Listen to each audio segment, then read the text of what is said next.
ጤና ይስጥልን። በሰሜኑ የሀገራችን ክፍል እየተንከባለለ የመጣውን ነገር ግን አዲስ አበባ ሲደርስ መልኩን ቀይሮ የሚቀርበውን እውነት ልንመረምር ነው። የተከበራችሁ የበራፍ ቲቪ ቤተሰቦች እስኪ ላፍታ ቆም ብላችሁ የሰሞኑን አየር አዳምጡት።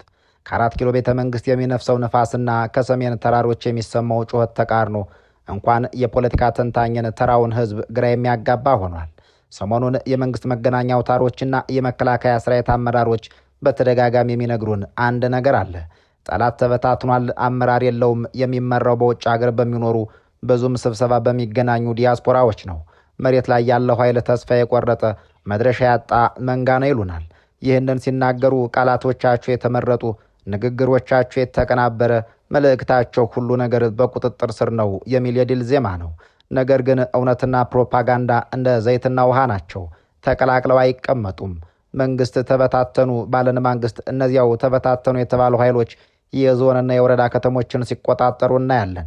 መንግስት መሪ የላቸውም ሲለን፣ እነሱ ግን በተጠናና በተቀናጀ ኦፕሬሽን ወታደራዊ ካምፖችን ሲሰብሩ እንሰማለን። መንግስት በሪሞት ኮንትሮል የሚመሩ ሲላቸው፣ እነሱ ግን እዚያው አብረውት ከሚኖሩ ገበሬና ወጣት ጋር ሆነው እሳት ሲተፉ እናያለን።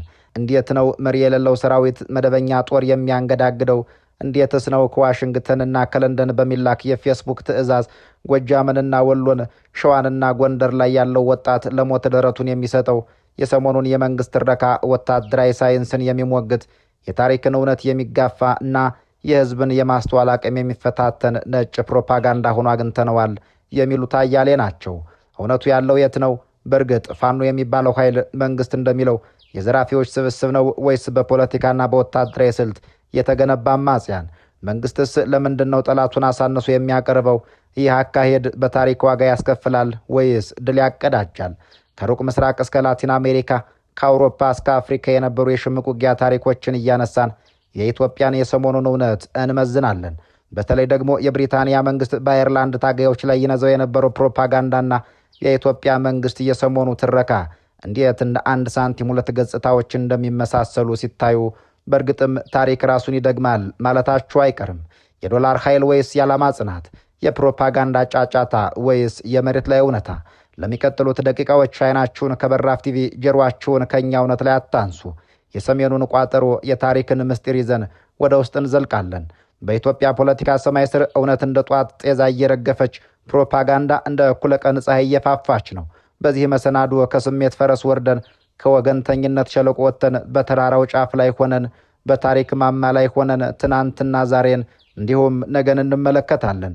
ጉዳዩ የሰሞኑ የሰሜን ኢትዮጵያ ውጥረት ነው። መንግስት በጠንካራ የኮሚኒኬሽን ልሳኑ የፋኖ አመራሮች ሀገር ጥለው ኮብለዋል፣ ጦሩን በሪሞት ኮንትሮል ወይም ዲያስፖራ ሆነው ነው የሚመሩት፣ መሬት ላይ ያለው ኃይል እየተበታተነው ሲል ይሰማል። በሌላ በኩል የመሬት ላይ እውነታው የዚህ ተቃራኒ ሲያንጸባርቅ የዞንና የወረዳ ከተሞች በታጣቂዎች እጅ ሲወድቁና ሲለቀቁ፣ ጦርነቱ ከገጠር ወደ ከተማ ሲዛመት ይታያል። ለመሆኑ በዚህ የቃላትና የጥይት ሩጫ መካከል ያለው እውነተኛ መስመር የትኛው ነው? ይህ የመንግስት ትረካ ከወታደራዊ ሳይንስ አንጻር ምን ትርጉም አለው? ታጣቂዎቹስ መሬት ላይ ያላቸው ቁመና ምን ይመስላል? የሰላም ተስፋውስ ምን ያክል ነው? ለሚቀጥሉት ደቂቃዎች በታሪክ መነጽር፣ በዓለም አቀፍ ተሞክሮና በፖለቲካዊ ትንታኔ ይህንን ውስብስብ እንቆቅልሽ እንፈታለን። የተከበራችሁ የበራፍ ቲቪ ቤተሰቦች እስከ ዝግጅታችን ፍጻሜ አብራችሁን ዝለቁ።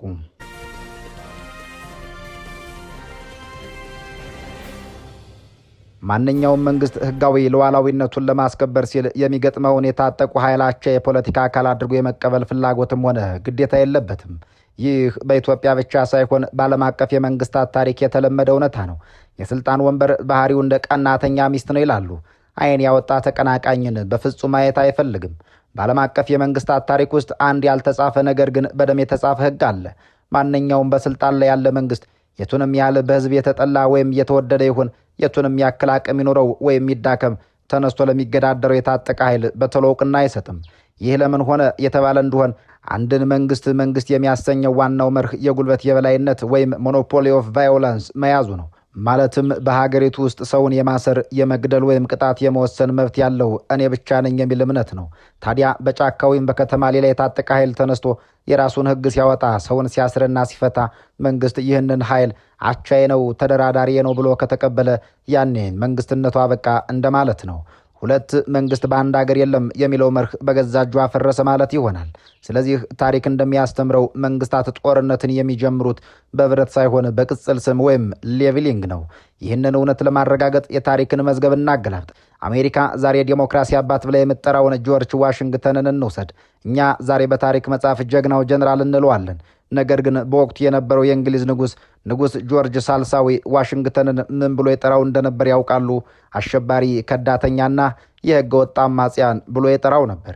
የእንግሊዝ ለአሜሪካ ነጻነት ታጋዮች እውቅና የሰጠችው ወታደራዊ ሽንፈት ከገጠማትና ከመቀበል ውጭ አማራጭ ካጣች በኋላ ብቻ ነው። እስከዚያው ግን ዋሽንግተን ለንጉሱ ወንበዴ ነበር። ወደ አፍሪካ እንምጣ። የደቡብ አፍሪካ የነጻነት አባት ኔልሰን ማንዴላ ለ27 ዓመታት በስር ሲማቅቁ የአፓርታይድ መንግስት ብቻ ሳይሆን አሜሪካና እንግሊዝም ጭምር የኤንኤንሲን ድርጅት አሸባሪ ቡድን ማንዴላን ደግሞ የአሸባሪዎች መሪ ብለው ፈርጀው ነበር። መንግስትም ማንዴላን እንደ ፖለቲካዊ መሪ ለመቀበል የተገደደው ሀገሪቱ በህዝባዊ እምቢተኝነት ተናውጣ የአፓርታይድ ስርዓት መተንፈስ ሲያቅተው ነው። ያኔ ትናንት አሸባሪ የተባለው ሰው በወቅቱ ክቡር ፕሬዝደንት ተብሎ ቤተ መንግስት ገባ። ሩቅ መሄድ ሳያስፈልገን የገዛ ታሪካችን በራሱ የዚህ የክህደትና የሹመት መስዋዕት አይደለምን?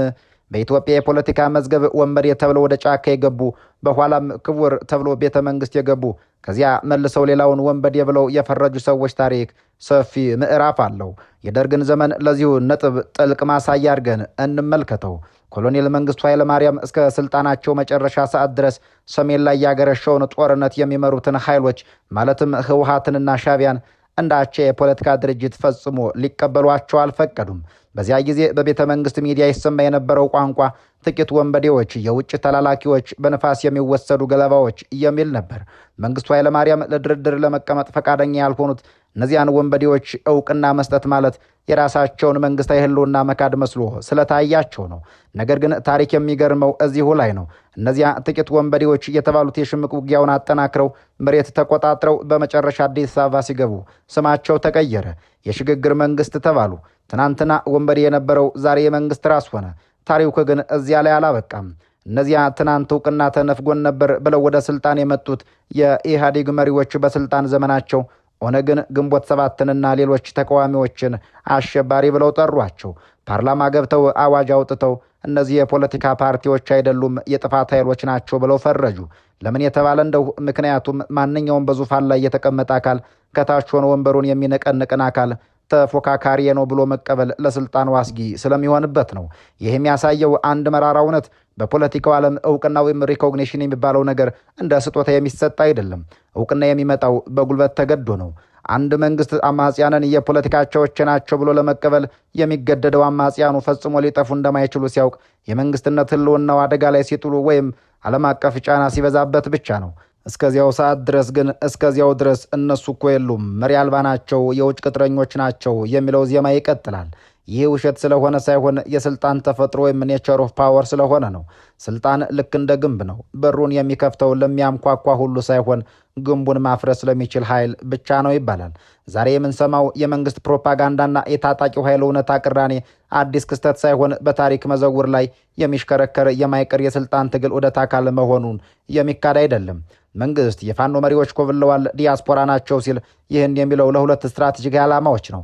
አንደኛው የህልውና ጥያቄ ነው። አንድ መንግስት የምዋጋው ከጠንካራ ከተደራጀና ከአጠገቤ ካለ ኃይል ጋር ነው ብሎ ካመነ የራሱን የጸጥታ ማስከበር አቅም በራሱ አንደበት ጥያቄ ውስጥ ከተተ እንደማለት ይቆጠራል።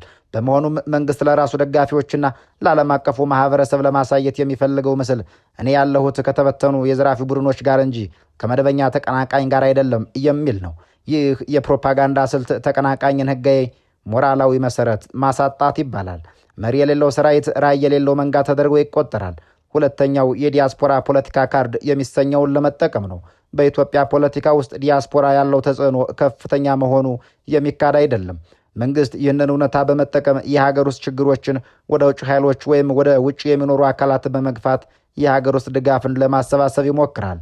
ልጆቻችሁ እዚያ ይሞታሉ፣ እነሱ እዚያ ይኖራሉ የሚለው ትረካ በታጣቂው ኃይልና በህዝቡ መካከል ስሜታዊ የጥርጣሬ ግንብ ለመገንባት ታስቦ የሚወረወር የፖለቲካ ድንጋይ ነው።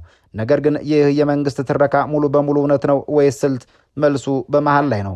አንዳንድ የፖለቲካ አመራሮች በውጭ ሊኖሩ ይችላሉ። ነገር ግን አንድን ጦርነት መሬት ላይ ለመምራት የግድ የሜዳ ላይ አዛዥ ወይም ፊልድ ኮማንደር ያስፈልጋል። ይህን መካድ ለራስ ወታደራዊ ውድቀት ምክንያት ከመሆን የዘለለ ፋይዳ የለውም ይላሉ። ወደ መሬት ስንወርድ የምናገኘው እውነት ደግሞ ሌላ መልክ አለው። በዞንና በወረዳ ከተሞች የሚታየው ውጊያ ታጣቂው ኃይል ወይም ፋኖ መሪ የሌለው መንጋ እንዳልሆነ አስረጅ ነው።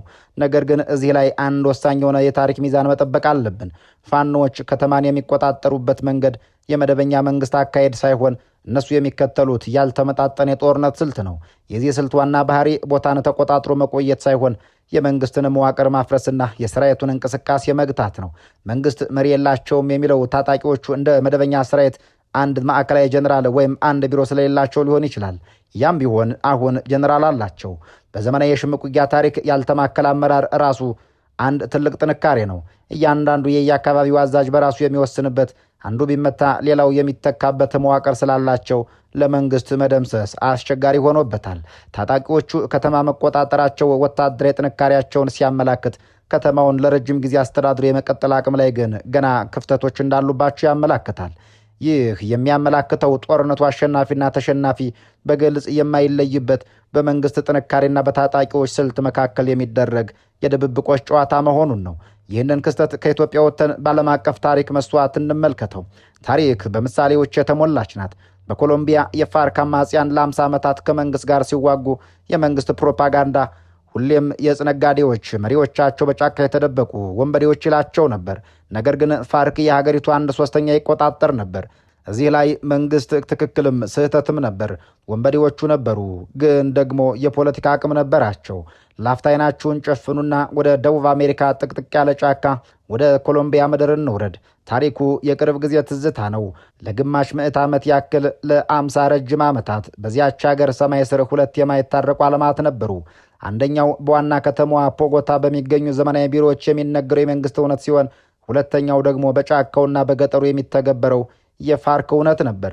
የኮሎምቢያ መንግስት ለዓመታት በቴሌቪዥን መስኮቱ ላይ ወጥቶ ለህዝቡና ለዓለም የሚናገረው አንድ ወጥ ቋንቋ ነበር። ስለ ፋርክ አማጽያን ሲጠየቅ መልሱ አጭርና ንቀት የተሞላበት ነበር።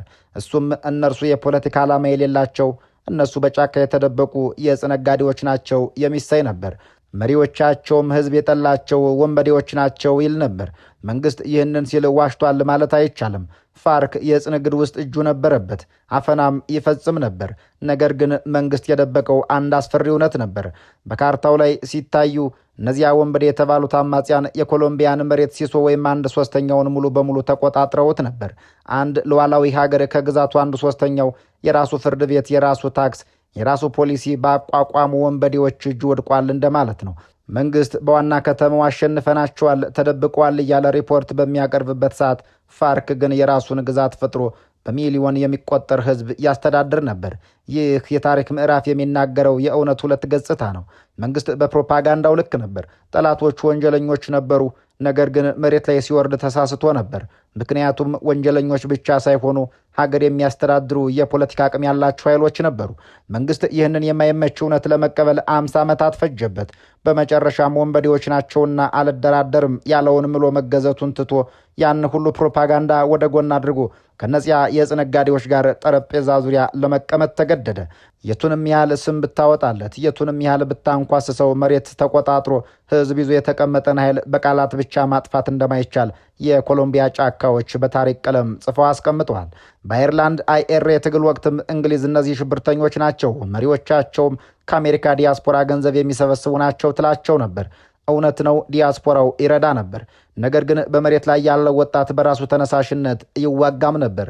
በዚያ ጭጋጋማ የአየርላንድ ሰማይ ስር የነጻነት ጥማት እንደ እሳተ ገሞራ ሲንተከተክ የብሪታንያ ዘውድ በለንደን የቤተ መንግስት ምቾት ተቀምጦ ነገሩን በሌላ መነጽር ይመለከተው ነበር። እንግሊዝ በዚያ ወቅት እነዚያ ለነጻነት የቆሙ ታጋዮች ማለትም IRA ስማቸውን በሽብር ቀለም እየቀባች የትግላቸውንም ምንጭ ከባህር ማዶ ጋር ታስተሳስር ነበር።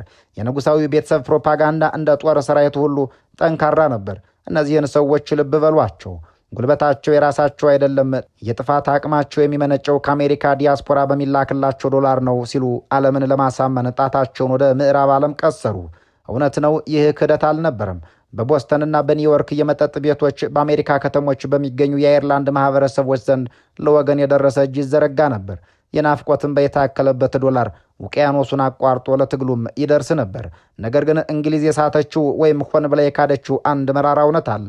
ትግሉ የዶላር አልነበረም፣ የደም ነበር። በቤልፋስትና በዴሪ ጠባብ ጎዳናዎች ላይ በባሩድ ጭስና በታንክ ጩኸት መካከል ራሱን ያገኘው ያ የአየርላንድ ወጣት ጠመንጃው ያነሳው ከአሜሪካ ቼክ ስለተላከለት አልነበርም። እርሱ ወደ እሳት የገባው በገዛ ሀገሩ እንደ ሁለተኛ ዜጋ መቆጠሩ አንገብግቦት፣ የወንድሙ ደም መፍሰስ አስመርሮት የውስጥ እሳቱ ተለኩሶበት ነበር። የዲያስፖራው ገንዘብ መሳሪያ ገዝቶ ሊሆን ይችላል። ነገር ግን ወጣቱን በታንክ ፊት ለፊት የማቆም ወኔ ሊገዛ አይችልም። ያ ወጣት በዝናብና በብርድ በረሃብና በስደት እየተንከራተተ ሕይወቱን እንደ ጧፍ ያቀለጠው ከውጭ በሚመጣ ትዕዛዝ ሳይሆን ከውስጥ በሚገነፍል የነጻነት ፍቅርና እልህ ነበር። እንግሊዝ ገንዘቡን የሚያዋጋቸው ብላ ስታጣጥል፣ ወጣቱ ግን ክብሬ ነው የሚያዋጋኝ ብሎ በደም ቀለም የታሪክን ምዕራፍ ይጽፍ ነበር። ታሪኩም እንዲህ ነው። እርዳታው ድጋፍ ቢሆንም የትግሉ ሞተር ግን በምድሩ ላይ የነበረው ተስፋን ሰንቆ ሞትን የናቀው ያ ወጣት ነበር። እነዚህ ዓለም አቀፍ ተሞክሮች የሚያሳዩት አንድን ታጣቂ ኃይል መሪዎች ውጭ ናቸው ወይም ደካማ ናቸው ብሎ መፈረጅ መሬት ላይ ያለውን ወታደራዊ አቅማቸውን አይቀንሰውም የሚሰኘውን ነው። ፕሮፓጋንዳ ለስነ ልቦና ጦርነት ይጠቅም ይሆናል። ነገር ግን ከተማ ከመያዝና ጦርነት ከመግጠም አያዳግታቸውም። በጣም ወሳኙና አስጨናቂው ጥያቄ መንግስትና ታጣቂዎቹ በዚህ የቃላትና የጥይት ውርወራ ውስጥ ሆነው ለሰላም ምን ያህል ዝግጁ ናቸው የሚሰኘው ነው። ሚዛናዊ ተንታኞች እንደሚስማሙበት አሁን ያለው ሁኔታ የሰላም በሮች የተዘጋጉበት ግን ያልተቆለፉበት ወቅት ነው። መንግስት ታጣቂዎቹ መሪ የሌላቸው ብሎ ሲጠራ ለድርድር መቀመጥ እንደማይፈልግ ወይም ደግሞ ለድርድር የሚሆን ብቁ ተጋጣሚ እንዳጣ የሚያመላክት ነው። በእርግጥ እንዲህ ያለው አካሄድ አደገኛ አካሄድ ነው። ምክንያቱም ጠላትን አሳንሶ ማየት ወደ ጠረጴዛው ለመምጣት እንቅፋት ይሆናል። ከማን ጋር ነው የሚደራደረው የሚለው ጥያቄ ብዙ ጊዜ ጦርነትን ለማራዘም የሚቀርብ ምክንያት ነው። በሌላ በኩል ታጣቂዎቹም ቢሆኑ ወታደራዊ ድሎችን እያስመዘገቡ ስለሆነ አሁን ለድርድር መቀመጥን እንደ ድክመት ሊቆጥሩት ይችላሉ። የትንታኔው ፍጻሜ የሚያሳየው ሁለቱም ወገኖች በራሳቸው እውነት ውስጥ ታጥረው እንደቆሙ ነው።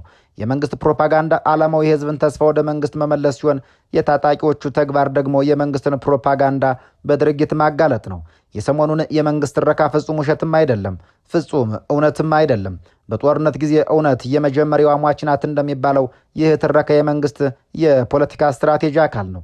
መሬት ላይ ያለው እውነት ግን ጦርነቱ ስብስብ፣ መሪዎቹ በቅርብ የሚሆኑ በሩቅ ተጽዕኖ ፈጣሪ እና የመፍትሄው መንገድ አሁንም በጭጋግ የተሸፈነ መሆኑ ነው። ለኢትዮጵያ ህዝብ መሪው ማን ነው፣ የት ነው ከሚለው ጥያቄ በላይ ሰላሙ መቼ ነው የሚለው ጥያቄ እጅግ ይከብዳል። እናም በታሪክ መዝገብ ላይ እንደሰፈረው አሸናፊ የሚሆነው በፕሮፓጋንዳ ብልጫ የወሰደ ሳይሆን ለህዝቡ ዘላቂ ሰላምና መረጋጋት ማምጣት የቻለው ኃይል ብቻ ነው በሚል እንሰናበታለን። የተከበራችሁ የበራፍ ቲቪ ቤተሰቦች በያላችሁበት ዓለም ሰናይ ጊዜ እየተመኘን በዚሁ እንሰናበታለን።